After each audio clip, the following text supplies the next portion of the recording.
Summer 909. It was the evening, and Osrith's usually high-energied younger brother sagged. He knew it was over, if the Norsemen's defeat by the Scots was correct. They had been garrisoned in the villages surrounding Bibbenberg as Uthod's attack came, and had been defeated. It meant her elder brother's deeply held aim to recapture Bibbenberg was one step nearer. They had also inhabited Lindisfarne, under Sænid's leadership, in an attempt to make an agreement on behalf of the King of Alba with the King of the West Saxons. "I will go, Wigger," Osrith said. "Constantine knows I'm here." "He knows you're here," Wigger repeated, grimly, "which is why he has requisitioned most of the food for his army. We will starve eventually, as Edward tried to starve Sigtryggr at Eoferwick." Osrith took a step towards him. All summer, Uhtred had been attacking the beach, until suddenly he was called away. She had discovered that Eoferwick was under attack. Sigtryggr had called on his father-in-law from attack from the West Saxons, Edward and his army. It had given Wigger time to refortify, and had paid Inna and his Norsemen to build a palisade around Bibbenberg. Now it would go unfinished, or at least, unfinished enough to be useless. For Uhtred had returned and was camped beyond the fortress, and it would not take him time to launch his attack, having sailed from Cookham up the east coast masquerading as a pelt trader to fool Wigger's men, to fool Sænid's men before it was too late to stop them. Constantine gave him nothing, Osrith went on. Merely restated his desire that the land to the was Pitland, Alba, that is and was his to own, to claim. Wigger gave her a long look. "And when it is yours, you will give it to him?" "A Saxon fortress to Egil?" Osrith said nothing. His optimism had lessened as the season had gone on, as the lean month of July before the harvest had hardened his will. His men were loyal still, but it was clear that they craved their life overseas, Viking as the Danes Vikinged, and it was merely that he wished to hold on to a base in Northumbria that kept him going. "Wigger, I have no desire for this place, it is yours," she sighed. "And Bibbenberg is certainly not, and will never be Constantine's." He held out his hands and crossed to Osrith, standing at the place Osrith had as her very first memory of her home, near her uncle's chair, with Beka standing beside her, and her mother, her aunt, smiling weakly at the joy of her marriage. Beka had been directed to take her to the chapel to teach her to read, and Osrith remembered looking above her uncle, to the banners of Bernicia, the red and yellow blocks alternating across the cloth, and being entranced by the colors. She took them. "We can fight him. We will fight him. Constantine will honor the treaty you made with him, that is certain." "Certain?" "Certain, because of Edra," Osrith thought, certain because she was, still, his spy, though the only spy in the world who paid for the privilege of espionage, rather than the other way round. "Because I have Constantine macked since he was 11 and defended him against the Norsemen, Ivar the Boneless. You know of him, do you not?" Wigger's winning smile returned. "His kin flood Northumbria, claiming Cambral and claiming Eoferwick." Wigger looked angry. No, Osrith thought. He looked resigned, as if it were just a matter of time that he would lose Bibbenberg. But then, like the Northumbrian weather, clouds parted and he smiled, warming her face, reminding Osrith how much of a delight her younger brother was. It was how she had long imagined Uhtred would be, in her immature mind, an image which had long been Osrith's undoing. "Our mother loved you," Osrith said, warmly, "when you were born. Mother ... my aunt ... lived nearly a month, fed you herself, would not let you out of her sight. But then Beka, the priest?" She nodded. "He told me she was taken by God as she slept. She felt no pain, he wanted me to know. But I felt a coldness then, in my inside. I wanted to fight against everything. I felt Elfric's belt on my legs many times for being unladylike. And you escaped." He pulled Osrith to his shoulder and gave her a sisterly hug. "I survived, I've never stopped. All I've done since then was to find ways of getting along, and on the way I've done so many things. I can't sit around in Bibbenberg, managing the estates, I need to be away, doing." Wigger said nothing for a while, as he held her close, and Osrith thought how alike they were, in that he needed to be away winning treasure and men and loyalty. What was Bibbenberg to either of them, really? "Will you remarry?" she said, after a time. How this place would thrive with the laughter of children. Wigger loosened his hold and Osrith stood away from her brother. Another image had replaced the derelict one of Utad inhabiting Bibbenberg, one of her alliance to Wigger as he re-established the Idings at Bibbenberg, with herself as aunt to a gaggle of nieces and nephews as they brought life to the home of their ancestors. But she knew her little brother was set on leaving. While he toyed the idea that she could manage Bibbenberg for him frivolously between them, Osrith suspected that once he had defeated Utad, that would be what he wanted to do. And to spite her elder brother, Osrith was very happy to support her younger one. I may not. His non-committal reply was enough. Then I will do all that you wish me to do, Wigger, she replied. Deep down, Osrith knew that Utad desired to win the fortress of their ancestors far more than she wanted to defend it. But, she could defend, and knew she could precisely because it was her elder, treacherous brother, who had sold her out to Ethelwold, who had thwarted her at every step, who had divided her from Finan, who bidded for it. If you wish to leave me with men who are loyal to you, I will happily manage your estate. Truly? In the glimmering light of setting sun, she saw her brother's eyes glow, and she watched as her words fitted into spaces in his head which he had forged. It was what Wigger wanted to hear. You would truly do that, for me? Osrith smiled, more assured of this course of her life than she had been about anything she had done in her life so far, and nodded. His face, crinkling around the eyes, told Osrith she had been right, and that this felt right. How much Wig looked like their mother then, at that moment, an embodied male version of Jaitho of Cumbral and, dark brown hair of the Britons, of the line of Urien, honourable to his Cumbric ancestors as well as his Anglish blood. A true man to lead Northumbria, Oswald reborn. Which it is why it was heartbreaking that her baby brother had no desire to contemplate another marriage and more descendants. Come, sit beside me, Osrith, Wigger asked, and they sat adjacent one another on a wooden settle near the hall's great throne. Utad is at Frisier, is he not? That is what the rumours say, Osrith replied, looking at the lazy waves bringing in a spring tide and which would, in 6 hours' time bring in another, with Saenid. So they will be false? Osrith bent her face to her younger brother, nodding at his astonished eyes. And I have what he desires, most of all, she added, or rather, Saenid does. You're betrothed? Osrith nodded. I asked Constantine what it would take for me to leave me alone and he told me my marriage.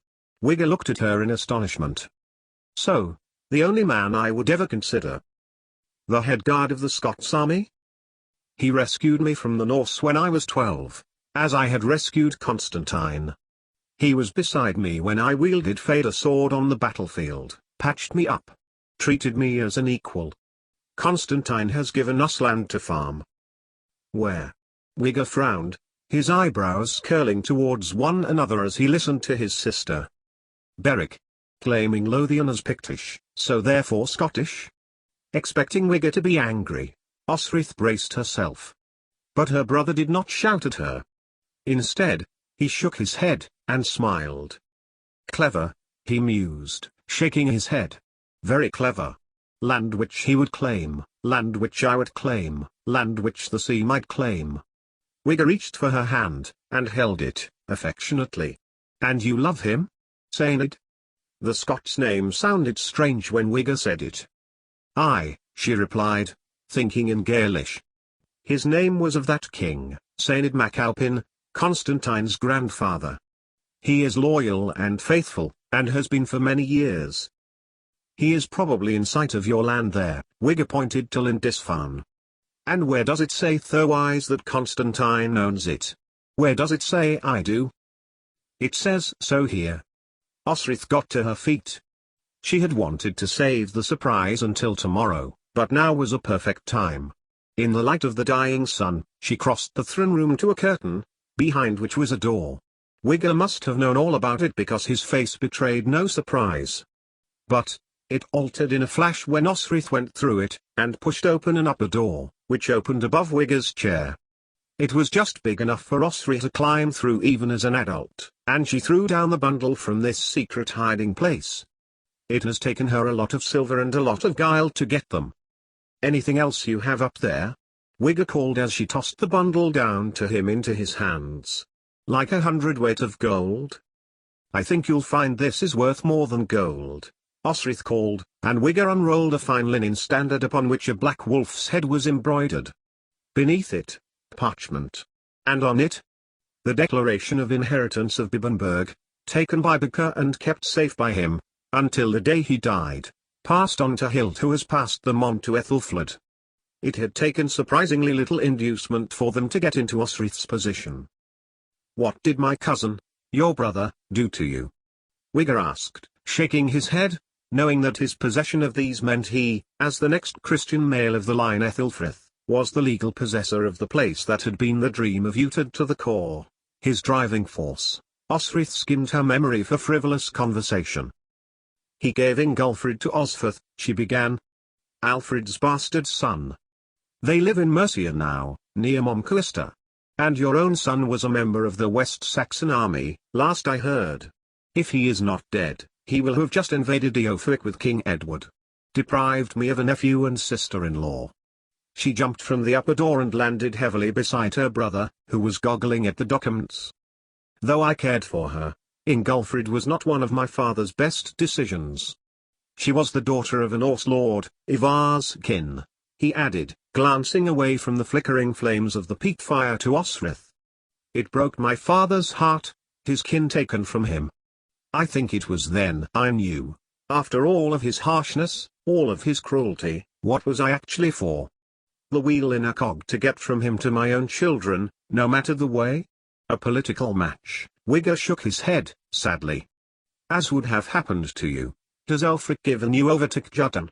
Dunham was no place for a child. It's barely a place for human, even now.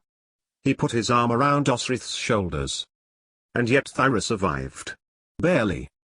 You did right by her daughter. Wigger's humanity radiated from his beaming face, and he put his arm around Osrith's shoulders. And you have not told me why you hate Uhtred so much.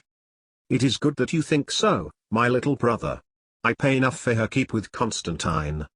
Osrith looked up to him. You want to know? Wigger nodded. And she told him everything, from the time she had left Bibbenberg as a 12-year-old, through to her time at Dunnottar, Caerligwylid. She told him about Finolai and Tagged and Domhnall, and her escape south to Winchester because of King Domhnall's betrayal. All of that did not involve Uhtred. But what came next did, and Osrith did not hold back. Once she had finished, Wigger leaned back in the settle, looking away from her for a moment, and then his blue-green eyes met hers. Yes, he said eventually. Yes, I do see. I understand, Osrith. He had never once said she needed him to be with a man, or a husband to rule Bibbenberg. The only person ever to assume that she was capable of managing his interests in Northumbria while he was away. That was how she knew that Wigger was the right choice. When he turned his gaze to her from the sea view, Wigger took up her hands. For you, after what you have done for me, and all you have said you will do, I will take his life. My cousin. Wigger growled the last words, like a dog aggressively attacking a tough bone. And, for once, Osrith did not argue. Wigger would kill him, he had the desire and the will, for if he did not kill Uhtred, Uhtred would kill him. And, inside the fortress named for the Pictish princess married to the Anglish warlord, Osrith and Wigger sat in the very center of Bibber's fort and planned for war. 88,888,888. That's Uhtred? Gah. Wigger's sea captain, once a warrior from a land beyond Francia, looked through his dark, heavy brow across the chasm between the inner perimeter wall of Bibbenberg and the men marching towards the beach. Never had Osrith seen such loyalty from men to a lord. Wigger had saved many of their lives and led them all to riches and glory across and beyond the Mediterranean Sea. This land was too cold for many of them, and more than once Osrith had seen the men rubbing one another's limbs. It was summer, so it was hot enough for Northumbria. Osrith had remembered colder summers, and this year's harvest was going to be bountiful. But Wigger had promised them that, once they had defeated his cousin, they would be sailing south, then west, to the lands they loved best. It is, Osrith agreed, standing beside him, buoy to hand. He will attempt to use the sea gate, and slip inside. She pointed to the man-made harbour below them, no longer a little inlet from which she had sailed Sobra's hid boat, but enlarged to accommodate Wigger's ship. He will also try to attack over the cliffs at your weakest point. Gar turned, looking across the land. He beckoned a few men over to him, signaling with his finger where these were 2-3 of the other men. Then, he pointed down. The gates. Osrith nodded. She understood him to mean these were a weak point, too. The conduit, where the servants throw the slop for the pigs. Behind then, Wigger narrowed his eyes. He did it at Dunham, he has the wile. I am glad to find you, sister. He patted her arm. And, now for your birthday surprise. Osrith turned to him, astonished. But, it is not my birthday, I don't think, she protested. But Wigger pointed beyond Bibbenberg. Dark blue sails, richly declaring they belonged to Constantine. There would be a battle there, on the sands. That would determine much. And what it determined would determine who would make an attempt on the fortress itself. Osrith had promised not to fight. It had been a hard promise to make, but she understood Wigger's thinking. If one of them died, then the other could live. And Osrith could not bring herself to contemplate telling Wigger he should be the one to go. Men stepped out of the boats now. Looking carefully, Osrith could see a man she deeply cared for arranging his troops. She could stand beside Saenid, make Utad see that she cared both for Alba as well as Bibbenberg. You know the general? Her brother asked. Osrith smiled. Saenid, she smiled. His crew have made good practice at landing here over the years. Then Wig leaned close to her ear. The man you love, he concluded. Osrith stared at her brother, then nodded. It was a false gesture. She knew she could grow to love Saenid in a way, and be settled with him, at Berwick. But the man she loved would be at Utad's right side, plotting how to breach Bibbenberg's defenses with him. Be safe, Osrith, whatever happens. Kissing her brother, Osrith made her way to the lower story of the fortress and down Oswald's steps. It took her minutes to be at one of the cave entrances, as the Scottish army made its way across Bibbenberg's pale yellow sand. She looked at her hands, into which he had thrust something, and smiled. The Bibbenberg documents and Utad's standard. No time to think, for there she was, within spitting distance of Constantine's general. Saenid strode with his men across the beach, making it look as if the Scots prepared to attack Bibbenberg in response to Constantine's recent assertions at land ownership. Gain Bibbenberg, gain the prize in the north, and his dream was all but realized. Utad knew this too, but could not be entirely sure, especially when Wigger's men began to shoot the Picts, who made up the bulk of Saenid's army.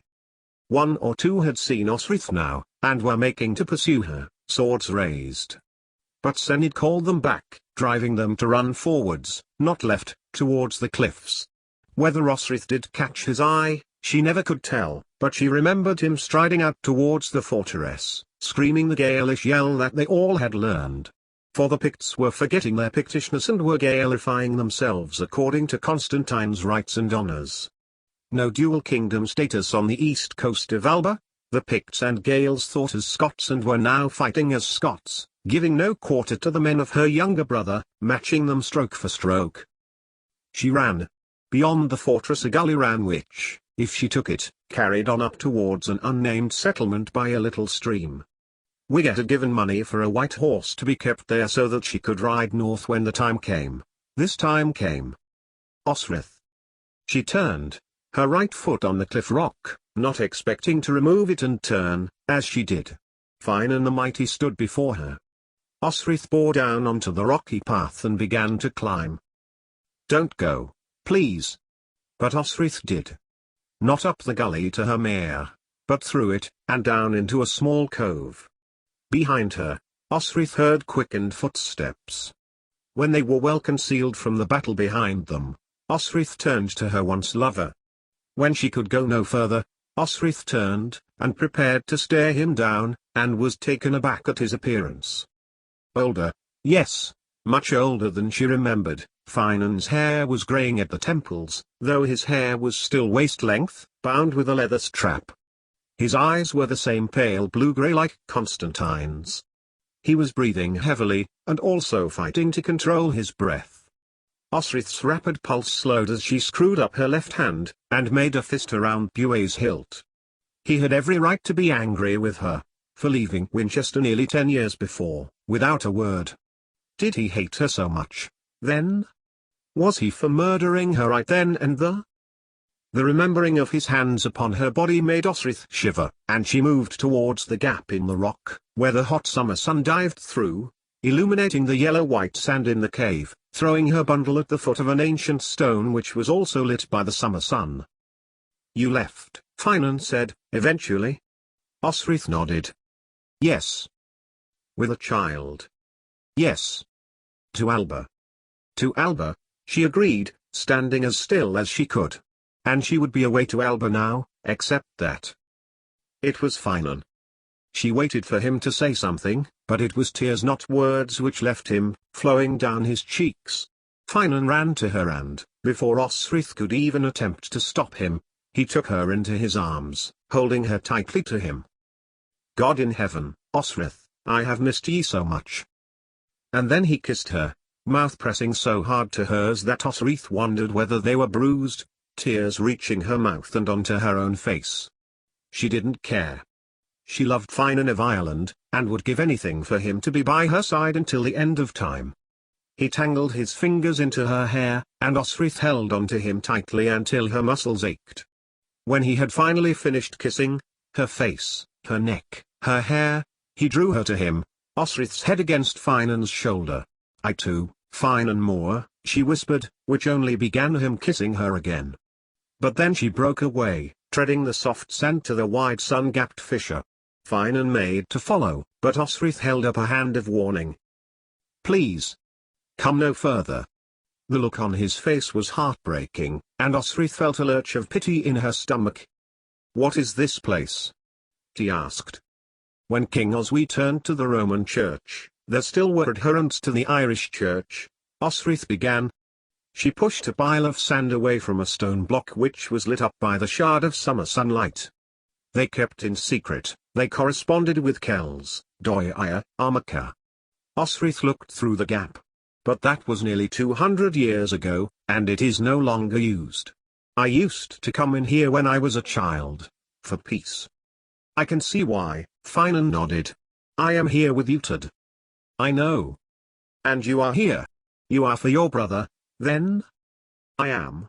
She stared determinedly at the face she had seen in her dreams for so long.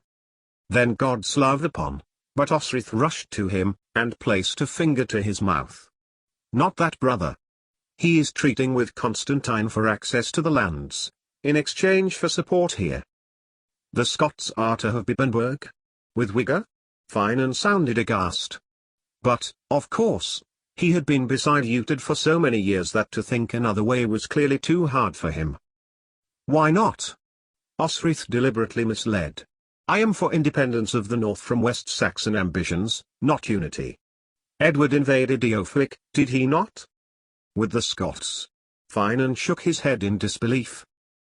"With the people who are more like the Bernicians, and Dyrians too, than the West Saxons. We are Angles and we are Brittonic. I have more in common with Wigger than I ever could with Untad." Finan looked shocked. "But, Osrith." Osrith shook her head, moving away from Finan again. "Wigger has never wronged me. But Utad." But Osrith turned, and when she spoke, the bitterness and regret of the years flew from her and into the air between them. "I traveled to find Utad," she declared, at last. "He turned out to be a dissolute, cowardly, ungodly, arrogant man who would stop at nothing for his own way, for that fortress, and forced me to leave. Please." Finan stared at her. "Please?" he asked, confused. "Please don't give me the line about him being a slave, or Elfric being his enemy. All three of us have reason to have despised Elfric." "Yes, but," Finan looked pleading. "And you took his wife and child back to Wessex, Finan?" "Yes, but..." "And she is now Osferth's wife?" "Yes. But Osrith," he shouted, throwing his hands towards her in frustration. "What?" But his tone was meek now, full of the same hurt that had filled him when he followed her. When you left. He looked away, and spoke to the altar. It hurt me, a lot, when you left. It was like Ethan dying all over again. He looked at her, eyes wide. Worse, I tell ye, he sighed. Worse than her death! I. Osrith stepped towards him and she made to take his hands, before stopping. I am sorry. You know what I did to myself, for my own mistake. And then, what he did to me. She turned, to look at the pool of light by her feet. Uttered. What did he do? Finan demanded. But Osrith didn't answer his question. Instead, she continued. Then, it became harder to return. I had a baby to support, because Anthira's child. What? They were defeated. It was clear what he had thought, and Osrith waited a while, as the battle sounds permeated the little church. Then, she looked at him. You fight for my enemy of a brother, Finan. I am spy for the king of Alba. How can we be together? A little shard of her self-respect crystallized in satisfaction at the surprised look on his face. I don't know, Finan replied, his shoulders sagging. But I do know this is nothing. He waved his hand towards the fortress, because of how I feel about you, Osrith. Still? It was her turn to be shocked. Finan nodded, then paused. Osrith said nothing. Instead, she turned away from him, and began to look out towards the sea. And how do you feel? His urgent question was pitiful, but still Osrith did not reply. God damn it, Bin Mokri! Finan shouted. Have you no heart? It was then that Osrith turned her eyes on his face. Then, within a moment, she ran to him, into his arms. I love you, Finan more. She cried, her words absorbed by his leather jerkin. I have loved you, Kiss, since I first knew you. The sand was damp. Finan took off his cloak. They kissed and they continued to kiss, hands on each other's body, hers on his leg, his up her shirt. A kiss turned into much more.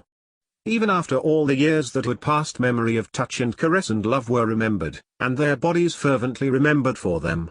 Bereft of clothing, Finan lay her down, gently, and knelt astride her, kissing and kissing as if there was not enough time left in the world. And after. Osrith remembered the waves crashing against the cliff. They were safe there, no high tide could reach the little church. How was it that the air was so sweet now, the waves feeling like a thick blanket embracing them both? How could it be such a marvelous moment, and yet, Osrith told herself, she was shivering. But still she shuddered in Finan's arms. You don't like the water? No. That is understandable. After, Finan broke off. Osrith turned her naked body to look at his face. After what? You're nearly drowning. Osrith frowned. Who told you that? Finan shifted under her, his cock resting by her leg. I was there, Osrith, when you rescued the little shit Edward from the river. But something in her sensed that what Finan told her was not the truth. I must go, he said, suddenly. Utad will have got to the beach. Osrith moved, and he got up.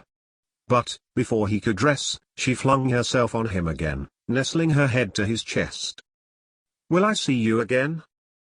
Across the sand, I expect. But Osrith shook her head. He held her away from him suddenly, and looked into her eyes. You will not join Utad? I will not. Then, he kissed her again, and she felt his hardness grow once more, and it was all Osrith could do not to instigate her passion again. Be safe, Osrith, Finan said at last, after he had dressed, and he pulled her to him for a kiss. I will turn from you if I face ye, he added. And I, too, Finan more. Osrith watched him leave, then made her way up the gully, to the settlement, to her white horse, making sure she did not cast eyes upon the battle on the beach below her. 88,888,888. She had been born in the autumn months of the 66th year of the 8th century after Jesus Christ was born. Osrith knew. She knew that because Father Bika had showed her a large Bible where, At the back was written the names of her family, her ancestors, back to Ecgfrith, Oswy, Oswald, Ethelfrith, all the way back to Ida, and then back to Noah, the father of all since Adam. She had a 9-year-old foster daughter residing in the care of King Constantine of Alba, for whose upkeep she paid, and she spied for the Scottish king, or at least, paid some of Edra's keep with her intelligence. Though, not with her body. Not now. Since she had left Constantine to visit Guthred, Osric had made a promise to herself that neither the King of Scotland nor the King of the West Saxons would touch her again. She had moved on.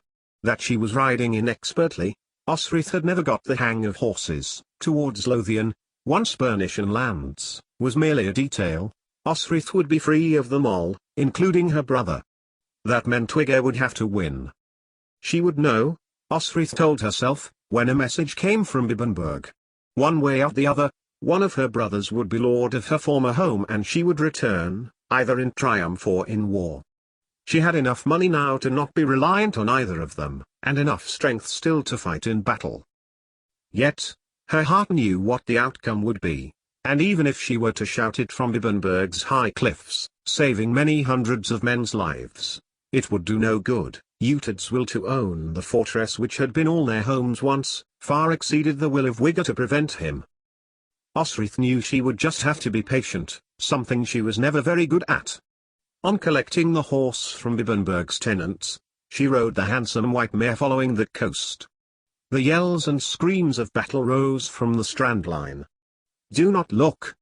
Osric told herself. Do not look, or you will abandon your beautiful mount and join them.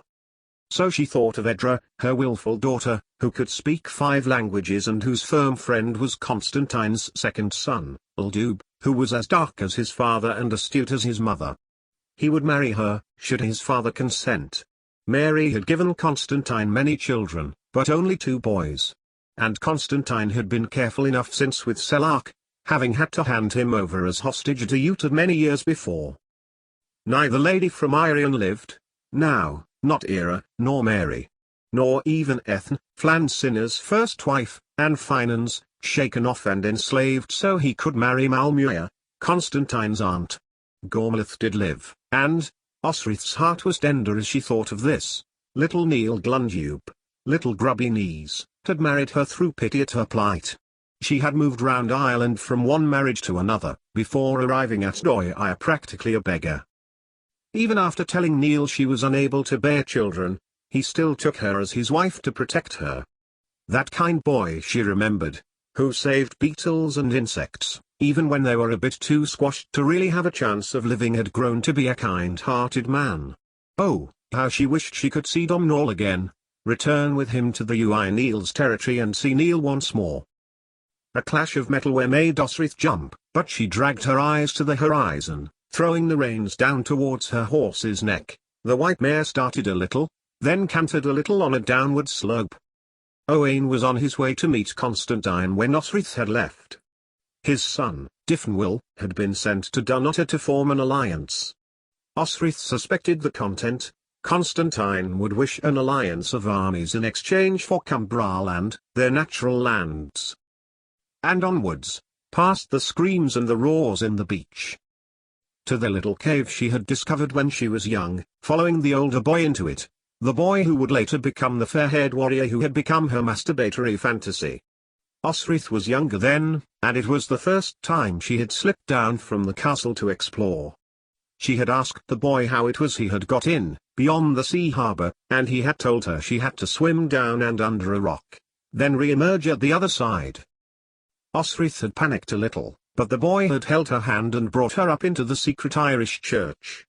King Oswald had brought that faith to Northumbria, to Lindisfarne. That place was special, as was her next aim, to aid the Lord of Mercia, Ethelred, the bitch Ethelflaed's husband, to rescue his body from Daneland. Meeral would gladly have her back in the Mercian army, and she could ask to be with the men who were going to Bardenay. And then she turned back. It was a deed which Osric never saw coming. The battle below was past its peak, men lay dying on the beach, men under all banners. She scanned to beach for the Scots, who had come so far to lay a trap for her elder brother, at the agreement of her younger. Then she turned, riding away from the carnage, and reined the white horse in, and it trod carefully over the basalt rock ground, its head raised as if in defiance at being slowed, and she flicked her own hair, pulling out her braid so her hair flooded over her back like the waves of the sea meeting the coast as she spurred her horse around. Ahead was a still smouldering fire. She brought her horse slowly to a halt, vaguely recalling how well trained the beast was at her poor handling of her. The fire was large, and had only just been left, for its fuel made it flicker as it consumed its wood. She was about to get down when a shout went up. A group of warriors were striding towards her. Osrith's heart hammered when she saw who was approaching her. Long hair, tall and rangy, black wool cloak, arm rings. The bones of enemies in his hair. "Do you win?" She called past her elder brother, and spoke to Finan, who had looked as if he was trying to stop Uhtred from gaining on her. Osrith refused to look at Blubbenburg Fortress to know the outcome, and instead called to the man beside Uhtred. "Finan." She called, anxiously, "Finan more. Did you win?" But Uhtred strode up to her, and gripped her shoulders, pulling her from the horse and holding her upper arms to stop her from withdrawing any blade. "Why do you never call me, my lord?" Uhtred sneered at her, shaking her shoulders. "Uhtred." Finan called behind him, but Uhtred ignored his closest friend. For the first time since her elder brother had chained her in Ethelwold's room at the palace in Winchester, left to the king's nephew to do what he will, for her role in Gisla's death, Osrith stared into his eyes. It was one of loathing, that she knew, and for a moment, Uhtred blinked away her ferocity. "Because you are not my lord," Osrith hissed back. "Who am I to you?" Uhtred had raged back at her, shaking her harder. "For you have been my shadow for so long?" Behind him, Finan gave her a warning look. "Osrith, don't be a fool," her lover added, when her face relaxed. She looked down. An obvious feint, but the stench of battle, metal and sweat and blood radiated off her brother, and he was not thinking clearly enough. You let the Scots in, you supported my cousin," Uhtred narrated, looking at her face, trying to discern the meaning. "My fortress. Mine."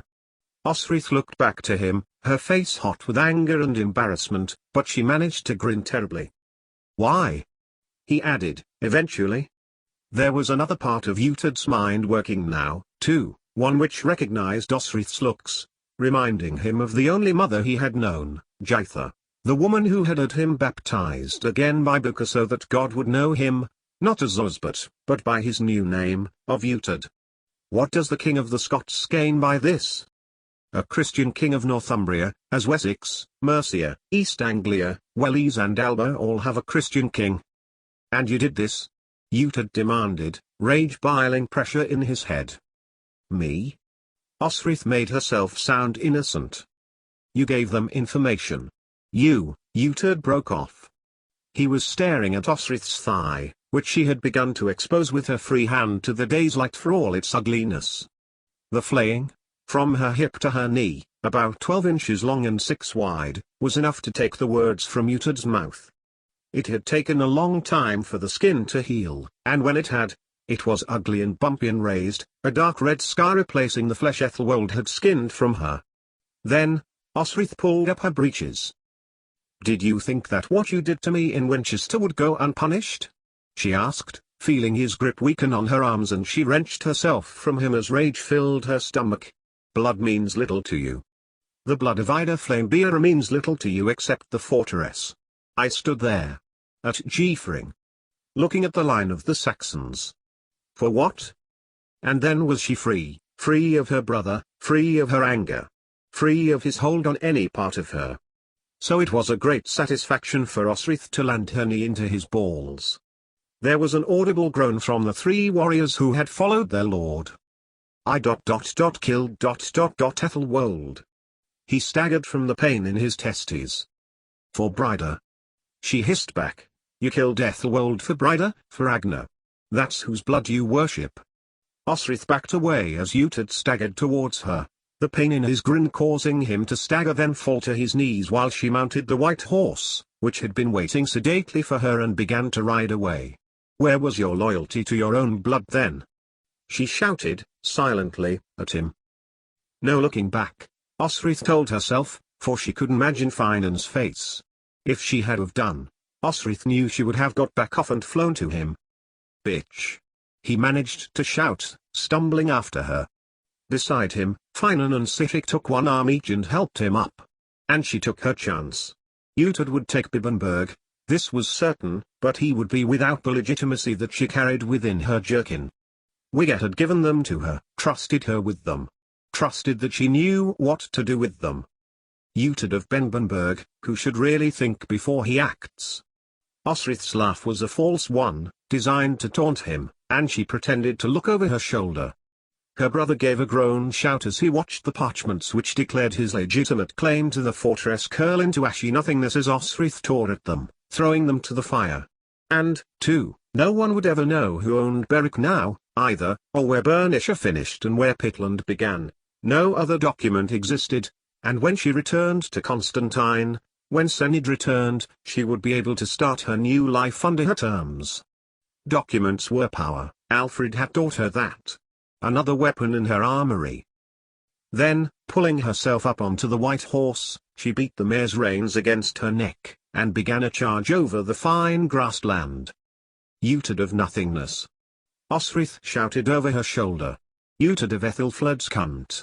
She knew it was a weak shot, but her anger at her brother was preventing a more intelligent comeback. They sail, Utad, your cousin's men. Finan declared, pointing to the seal inn, gripping Utad's shoulder and compelling him to look away. They have no leader now and they flee in your cousin's boats. Your cousin must be dead. But Utad was looking, not out to sea, but at the retreating figure of Osrith. That bitch! You could not have got into Bibbenberg without her Scots. Finan pointed out. They cleared your cousin's men. But Utad was already running in Osrith's direction. Finan, with an incline of his head towards their lord, tore after him, with a troubled look at the guilty fire which he had laid that morning, sitting close behind. She is a spy for Constantine. He shouted back to his best friend. How do you figure that, all the years she has spent in Wessex?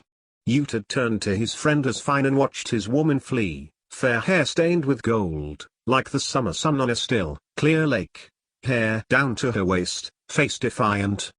Osrith held up her left hand and waved. Her left hand.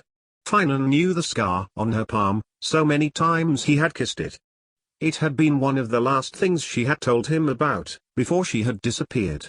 Knew too the agony she had suffered from Ethelwold, for he had nursed her at her lodgings, refusing to return to Utad, having taken her from the Britons when they were about to turn her from Great Helgate, fearing that their lives might be exposed. Even silver had not stayed Allah, nor mercy. It was true, Osrith had spent a good deal of time at Wessex. She has spent her formative years, unfortunately, with the damned Gaelish nobility. Precisely.